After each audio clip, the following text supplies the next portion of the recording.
Theresa May has joined other European leaders in Berlin for talks with Barack Obama on his farewell visit to Europe as US President. The leaders agree that their countries must keep working together, including through bodies like NATO. We'll have the latest from those talks in Berlin. Also this lunchtime, another blow to the child sexual abuse inquiry as the biggest victims group tells the BBC it's pulling out of the process. A 14-year-old who died of cancer is granted her dying wish to be cryogenically frozen in the hope of one day being brought back to life. The Old Bailey hears how the MP Jo Cox tried to shield her face with her hands when she was shot in her constituency in June. Buckingham Palace is to get a major 10-year refurbishment at a cost of nearly £370 million. Why were you speeding? Do you know what the speed limit is for the road you just driven down by? Did you know you could have killed one of us? And how children's courts are having a remarkable impact on speeding drivers. In the South, a first interview with a doctor who was struck off then reinstated following evidence she gave in shaken baby trials. And air pollution in Reading. The government believes improvements are not coming fast enough.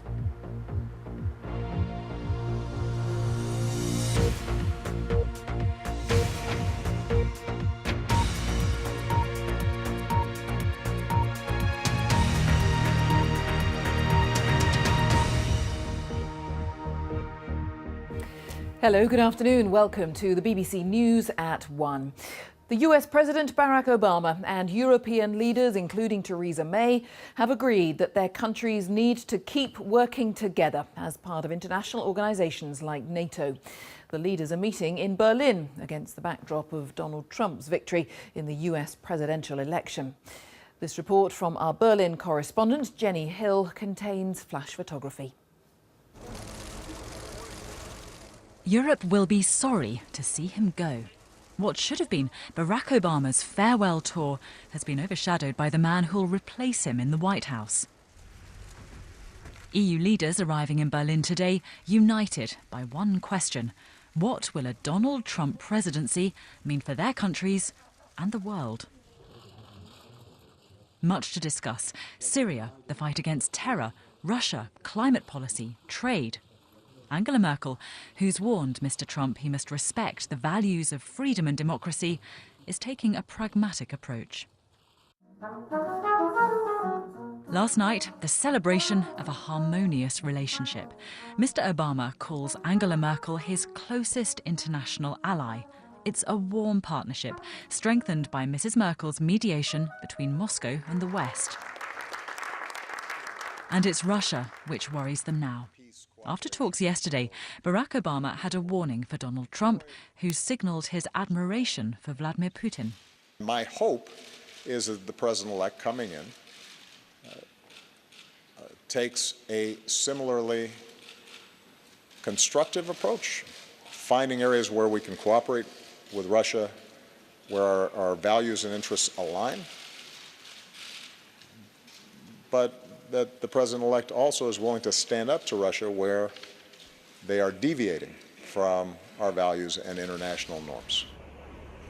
Meanwhile, the president-in-waiting has been holding talks of his own. At Trump Tower yesterday, the Japanese Prime Minister.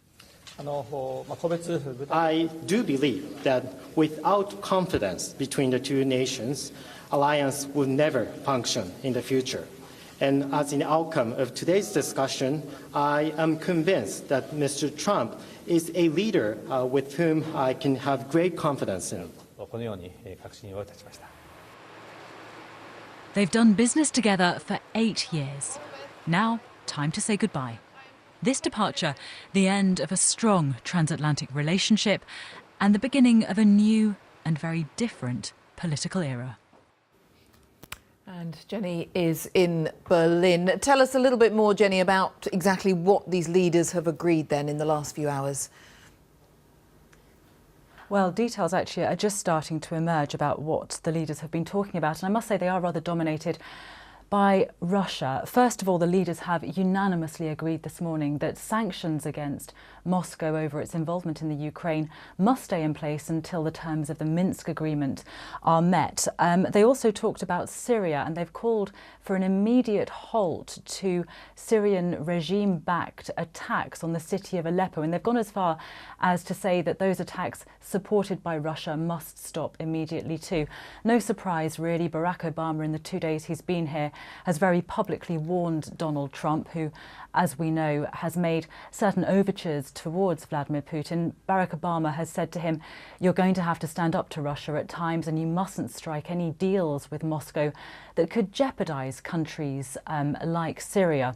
There's a great deal of concern, of course, amongst these leaders about what might come with the next administration in the White House. And perhaps it's for that reason that the leaders today also stress their commitment to NATO and its importance globally.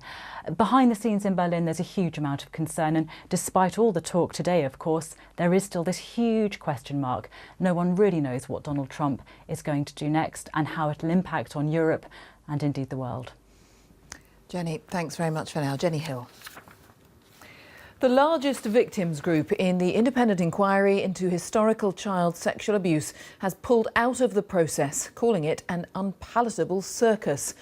The Shirley Oaks Survivors Association, which represents 600 victims who lived in children's homes run by Lambeth Council in London, said it had lost confidence in the inquiry's leadership. It's the latest in a series of setbacks at the inquiry, which has faced a number of high-level resignations. Our Home Affairs correspondent Tom Simons reports. A new life for troubled children in leafy Shirley Oaks and its caring network of foster homes. That, for decades, was the promise. But the claim is that Shirley Oaks was infiltrated by what may turn out to be Britain's biggest paedophile ring.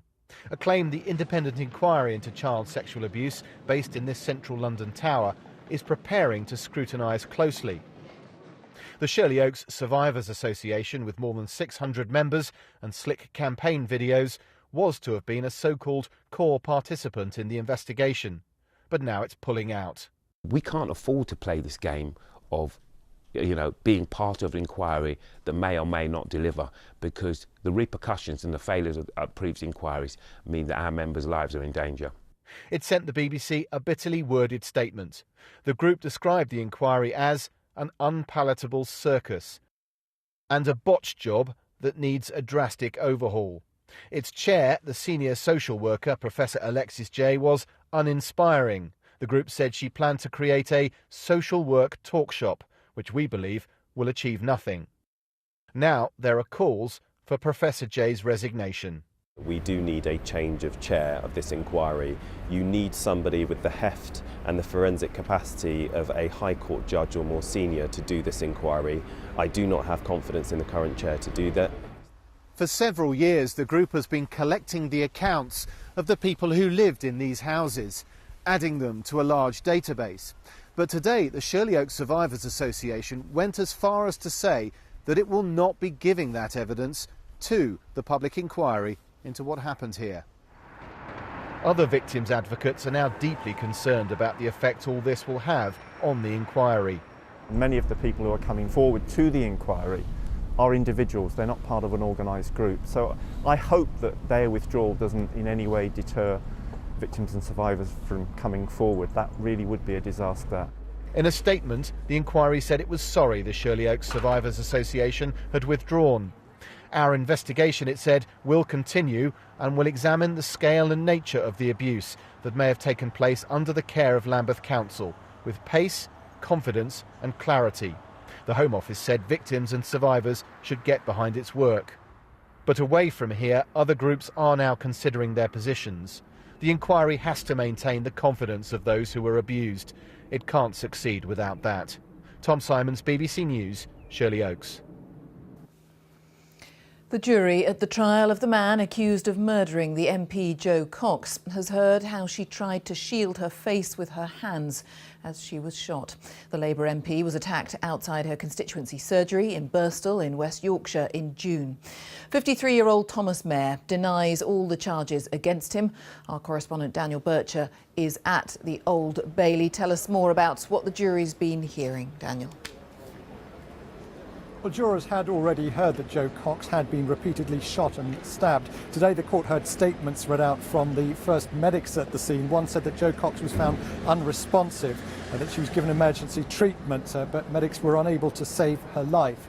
The pathologist who carried out the post-mortem examination, Dr. Richard Shepherd, has been giving evidence. He said that Jo Cox had received 15 stab wounds, including to her chest, and that she had also been shot 3 times, with 2 wounds to her head and 1 to her lower chest. Asked by the prosecutor Richard Whittam QC if an injury to her hand could be consistent with the hand being raised to her face, Dr. Shepherd agreed that it could.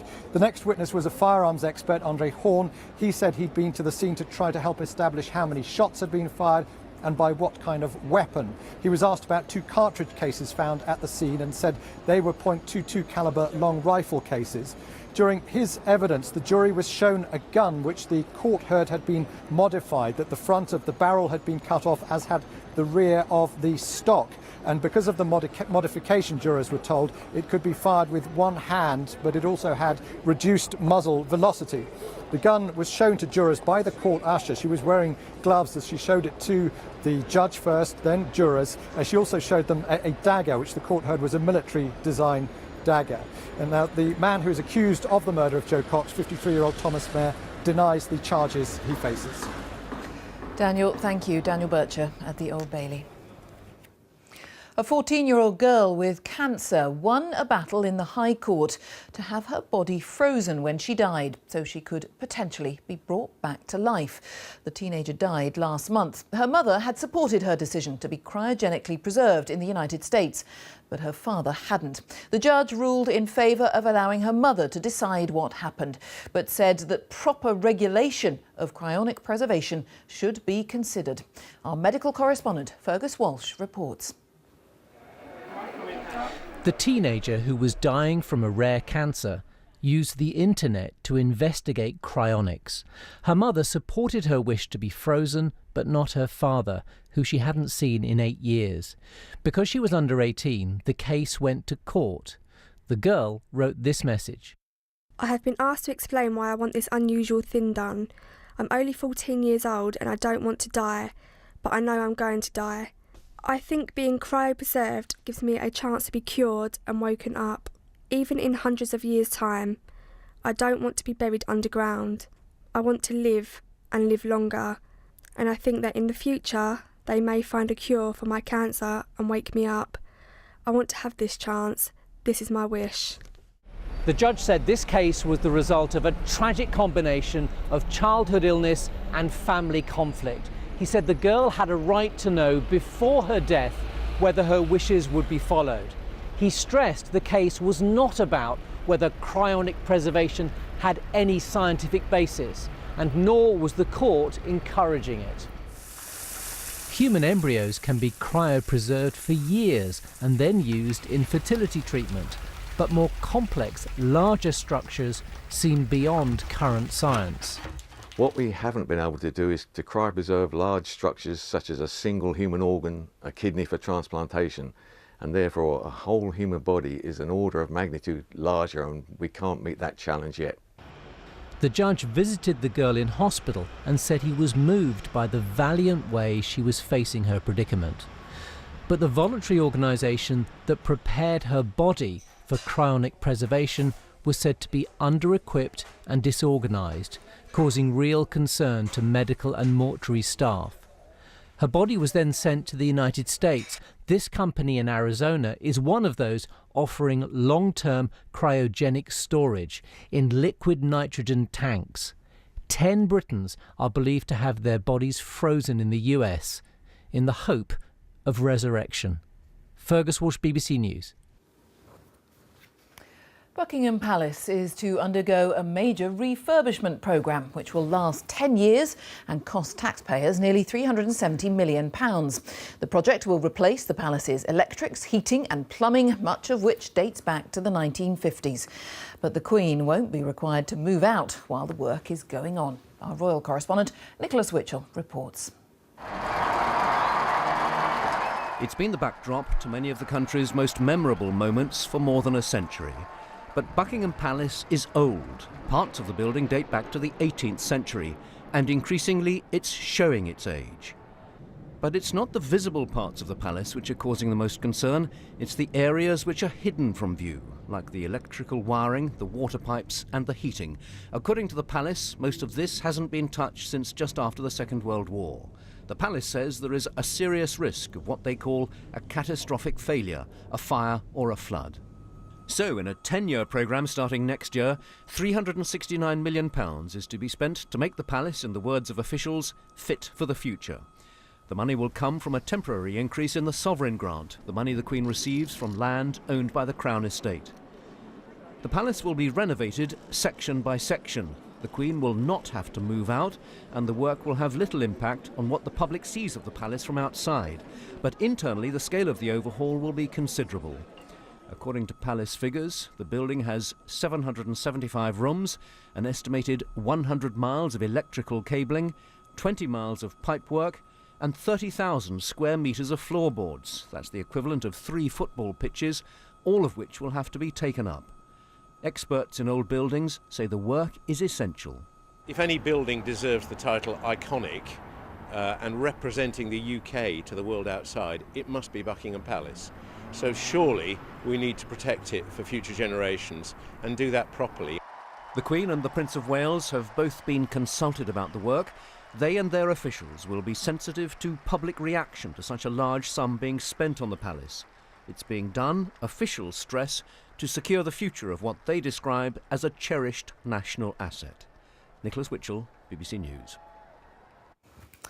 The time is edging up to 17 minutes past 1. Our top story this lunchtime. Theresa May has joined other European leaders in Berlin for talks with Barack Obama on his farewell visit to Europe as US President. Still to come, 100 years on, a remembrance service is held in France to mark the final day of the Battle of the Somme. In South Today, we'll catch up on the preparations for children in need. Also, the lucky town about to pioneer the new 5G network, downloading a movie in seconds. And the tracks where the Hailing Billy once ran have now become an improved coast path thanks to the lottery.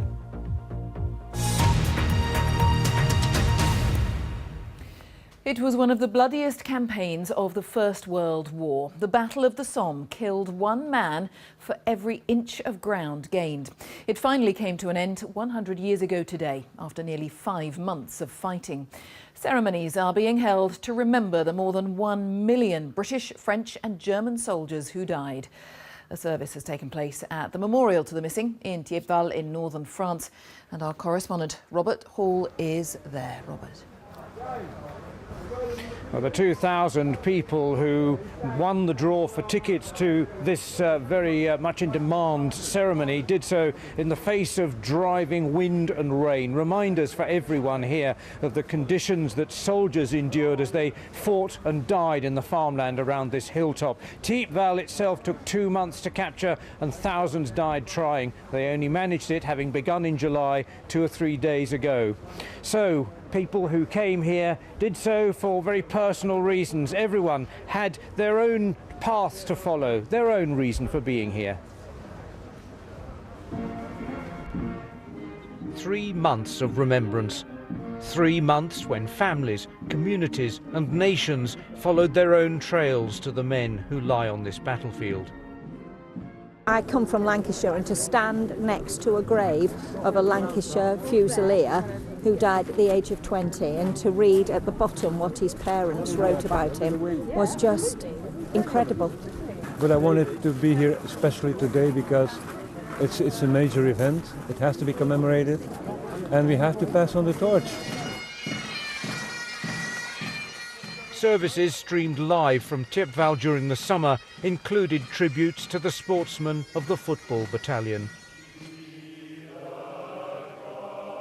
and to the volunteers from the Welsh valleys.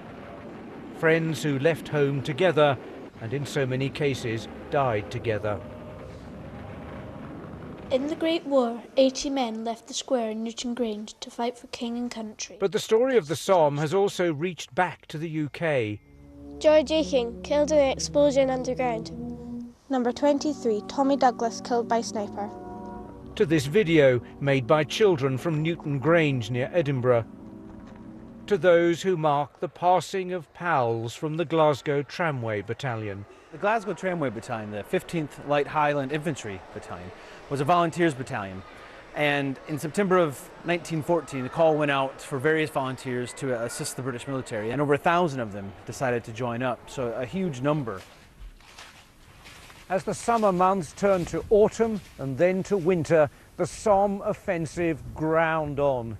In the end, the big push was brought to a halt by the mud and the rain. The Allied lines had moved forward no more than 7 miles, and in some cases just 1 mile. And the losses were so appallingly high that they added up to 1 man lost for every inch of ground gained. Within sight of Thiepval lie men who fell on this day a century ago. Buried together in a trench, the Glasgow Pals, cut off in no man's land during another failed attack. Historians still debate the impact of the Somme campaign.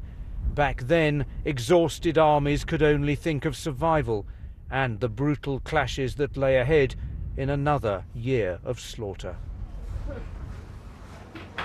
Well, next year, of course, attention shifts north to the killing ground of Passchendaele.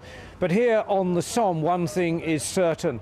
The people that have come here today and throughout the summer will continue to follow this story, to make connections long after the crowds and the big ceremonies are over. Back to you. Robert, thank you. Robert Hall.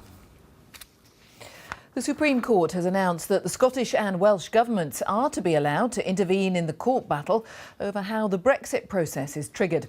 The UK government is appealing against a High Court ruling that Prime Minister Theresa May must seek MPs' approval to trigger the process of taking Britain out of the European Union. There's been another warning that NHS waiting times will rise unless the health service is given more money. The body that represents NHS hospital and ambulance trusts says the entire financial plan for the NHS needs a rethink. Let's talk to our health editor, Hugh Pym. That is one morning, Hugh, and we've had figures out today again that show the real scale of the problem facing so many trusts. Well, that's right, Jane. We've had figures for the first 6 months of the financial year from trusts in England, hospitals, ambulance trusts and others. And the figures show a total deficit, they're in the red in essence, by £648 million. Now that sounds an awful lot of money, and it is, but we're told there are a few signs of improvement. One of the things that's been a real struggle for hospitals is agency bills, bringing in agency staff to plug rota gaps. They are reducing those bills, and they're looking to reduce them quite significantly by the end of the year. There are fewer individual trusts in deficit, but there's still a major challenge. And even with figures like that and a tiny sign of improvement here or there, the underlying picture is the same. The NHS is massively challenged, rising patient demand, social care not working, and all these pressures which NHS providers representing the trusts have highlighted, saying if the arithmetic is not rewritten by the government, resulting in that extra 8 billion, just over 8 billion in 2020, then something has to give. Services will struggle, waiting lists will get longer. Now the government line is they've invested more in the NHS, above inflation, despite difficult economic times, more in various different services, and the NHS, up to a point, has to accept what it's got and become more efficient. But a lot of pressure on the Chancellor, Philip Hammond, delivering his first autumn statement next week. We'll have to wait and see whether there is anything for the NHS or social care on that day. Thank you, Hugh Pym. Drivers in Birmingham who break the speed limit outside their local primary school are being offered an unusual choice of punishment. They can take the usual fine and points on their licence, or face a panel of children. The pupils grill them about why they were speeding and ask whether they were aware that they could have hit a child. The kids' courts, as they've been dubbed, have been incredibly effective, as Phil Mackey now reports. At Moor Green Primary in Birmingham, the Kids' Court is in session. Hello. Divya Patel is the latest in a long line of drivers to face the panel. Why were you speeding? Do you know what the speed limit is for the road you just driven down by? Did you know you could have killed one of us? Now, I do realise that that could have been a possibility. She was doing 29 miles an hour and could have been fined and given 3 points. Instead, she took the kids' court option. It was harder than expected. It was pretty brutal. It hits home more when a child is saying what you could do. Because it wasn't, you could hit a child, it was you could hit me. And it does resonate a bit more. 15, I reckon. Birmingham's one of many towns and cities introducing 20-mile-an-hour speed zones away from the major routes, and it's piloting the idea of kids' courts as part of the enforcement. This is the 18th driver in a very short period of time who's been pulled over this morning at going of speeds well in excess of the 20-mile-an-hour speed limit. And of those 18, nearly all of them have taken the option of going in to face the kids' court. I think they're relieved that they've got that choice, but once they come in and they realise that they're sitting in front of this panel of children, some of them have said to me, actually, it would have been easier to have the points and the fine. Hello. The next in line for a grilling. Although they were nervous to start with, the children, aged 9 and 10, made sure all the drivers understood their mistake. It was, we were nervous and excited, but they were more nervous and some got really upset. It was amazing seeing the drivers understand what's wrong and what's right. Divya's got the message. The kids' courts have been so successful that they could become a permanent fixture. Phil Mackey, BBC News, Birmingham. The Olympic sailor Sir Ben Ainsley and his team are continuing in their attempt to become the first British team to win the America's Cup this weekend. They're in Japan for the climax of the qualifying races and are top of the leaderboard. At stake is a place in the finals in Bermuda next year, where the teams will compete in their race boats. Duncan Kennedy has had exclusive access to the British entry. You're looking at what may be the most important British racing boat ever built. A catamaran to bring home the world's oldest international sporting trophy. And this is the first time it's been seen in public. In fact, there's never been a British racing boat like her. She's nearly 50 feet long, has 190 sensors and 1 kilometre of electrical cables. She'll be capable of travelling at 60 miles an hour, or 3 times the speed of the wind. Stand by! The R1 will launch in January, so for now, Britain and 5 rivals are using these smaller, slower boats to test their skills. It's a much faster, aggressive boat. But for Britain's celebrated captain, it's the R1 that's the copper-bottom dream, wrapped up in a carbon fibre vessel. We believe it's a winning boat. Ultimately, it needs to be fast. We need to sail it incredibly well in the right direction. And if we can do that, then yeah, I'm confident that we can win this America's Cup. Good luck with the competition. But Sir Ben and his team have now swapped sail for sumo. They're in Japan for the final round of the pre-America's Cup competition. The sight of wetsuited sailors grappling with loinclothed wrestlers might seem a little off-beam, but the British are convinced this is hands-on useful. Just goes to show how weak we are compared to those fellas. They were unbelievable athletes and very humble. I feel very lucky to have seen what we saw today. Modern sumo is 250 years older than the America's Cup, which itself started in 1851. In 6 months' time, Britain will be in Bermuda, competing to take on the holders, the United States. And like sumo, it should be gripping. Duncan Kennedy, BBC News, in Portsmouth. Well, the cricketing news isn't so upbeat, I'm afraid. England's cricketers facing a grim struggle in the second Test match in India as they closed the second day 352 runs behind. The home side finished their first innings on 455 and then took 5 English wickets. Joe Wilson reports. This is Alistair Cook, this is Mohammed Shami. What happens next is out with an exclamation mark. Cook's innings was over, and so was the stumps. A piece of wood can be replaced. Cook wasn't coming back. India's captain knew his team had 455 on the board, and England were 4 for 1 in reply. Still, with Joe Root at the crease, a sense of calm returned. Easy run there. Could it be 2? Come on, hang on, no, get back. Too late, really too late. The batsman who had to go, young Hasib Hamid, for 13. Unlucky? Don't talk to him about unlucky. Bowling guile will never go out of style. R. Ashwin to Ben Duckett. 72 for 3. Stumps didn't snap, but Ben Duckett's technique exposed. More than ever, England needed Root. If he was there, hope remained. Some Englishmen just seem at home anywhere, while Root's 50 was a foundation. But just 5 minutes later, rush of blood to the head, straight to the fielder, and Root was gone. Oh right, is the day nearly over? Not yet. Moeen Ali, no LBW, said the umpire. India were intrigued. So here came the review and replay, and Moeen was on his way. India have learned to love technology. England 103 for 5. India love everything. Joe Wilson, BBC News. A dress worn by Marilyn Monroe has sold at auction for £3.8 million.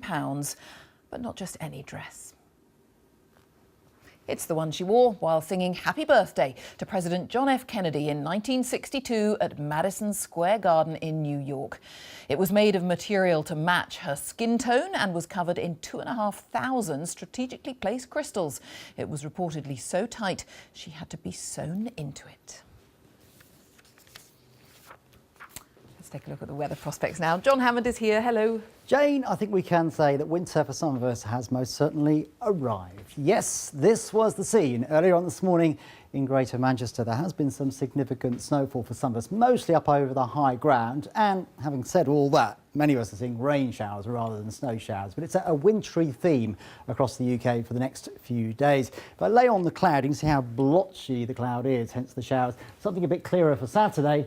And then this is what's lined up for Sunday. Looks like being particularly wet and windy across parts of England and Wales by then. By contrast, across the south and the east this morning, it's been quite beautiful. This, the scene, the blue skies in Norfolk. And here, I think, across East Anglia and most of the southeast, it'll stay fine through the afternoon. A few showers near the south coast, but the main focus of the showers is further west. We've had some snowfall down across the west country, in actual fact, particularly up over the high ground. It's really further north where we've got significant snowfall. The snow is still settling up over the high-level routes of the Pennines, parts of the south and west of Yorkshire. Northern Ireland seeing some wintry showers as well, but some sunshine in between for many of us. Cold though, and that cold theme takes us through the night. It's going to be a wintry night out there again. Rain, sleet and snow showers across the high ground in the north, primarily pushed on by that breeze. Temperatures getting close to below freezing. I think these numbers are a little bit conservative. We could get well below freezing, hence the risk of ice across parts of the north, certainly first thing in the morning. Watch out for that. There are warnings in force. Tomorrow, subtly different. I think fewer showers, lighter winds, more sunshine around, so better chance that many of us will avoid the showers entirely and see plenty of crisp, bright, sunny weather. But cold again, 5 or 6 degrees will be typical despite all that sunshine. And then this joker in the pack arrives on our doorstep through tomorrow evening. Now, there's still a bit of uncertainty about the exact track of this area of low pressure. But I think for southern and central parts of England and Wales, it turns increasingly wet. Maybe that rain pushing into northern England, a risk of snow again up over the high ground primarily. The winds then of concern along the English Channel. We could see good old gale blowing through the early hours of Sunday. So wet and windy spell. Looks as if that scoots off eastwards during the course of the day, and all the while Northern Ireland and Scotland avoiding the worst of the weather. Here's some sunshine. Another chilly feeling day here, briefly perhaps milder across the southeast, but that probably won't last all that long. And then a bit of a double whammy in actual fact. Another area of low pressure whistles in from the southwest. Looks like following a similar track into the early part of next week, but we'll firm up on that one for sure. A lot of weather going on, I'm sure you'd agree. All the latest on the warnings, of course, as ever, can be found on the BBC weather website. Jane. Thanks very much, John. Thank you. Just a reminder of our main story here this lunchtime. European leaders are meeting in Berlin for talks with Barack Obama on his farewell visit to Europe as US President. And that is it. On BBC One, we join the BBC's news teams now, wherever you are. Bye-bye.